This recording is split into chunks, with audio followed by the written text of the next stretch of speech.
Mais je voulais dire à quelqu'un, quelles que soient les erreurs que tu as fait dans la vie, quels que soient les problèmes que tu as fait dans la vie, ne laisse jamais les serpents viennent te parler pour te dire, Dieu t'a abandonné. La bonne nouvelle, Jésus, il a dit, ce n'est pas pour les justes que je suis venu, mais c'est pour les pécheurs. Il est venu appeler à la repentance, non ceux qui se croient justes, mais il est venu appeler à la repentance, le pécheur. Voici la bonne nouvelle. Voici la bonne nouvelle. C'est pourquoi ne laissez pas l'esprit des serpents de te dire que tu as loupé.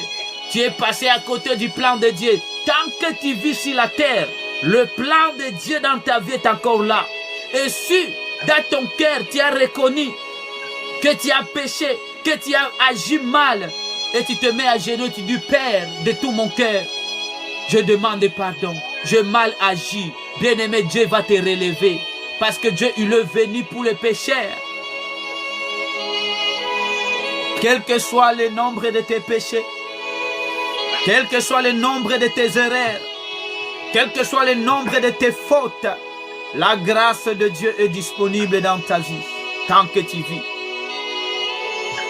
Alors nous allons prier pour que le Seigneur délivre ces personnes-là de la culpabilité, de cette voix de l'esprit de python, des serpents, qui vient les intimider, de dire, oh, Dieu t'a abandonné, Dieu ne veut rien savoir de toi, parce que tu as fait beaucoup d'erreurs, parce que tu es un pécheur, tu es une pécheresse. C'est la voix du mensonge, c'est la voix des serpents. Jésus, il est venu pour les pécheurs. Christ est mort à la croix, pas pour les justes, mais pour les pécheurs. Il a donné sa vie pour les pécheurs.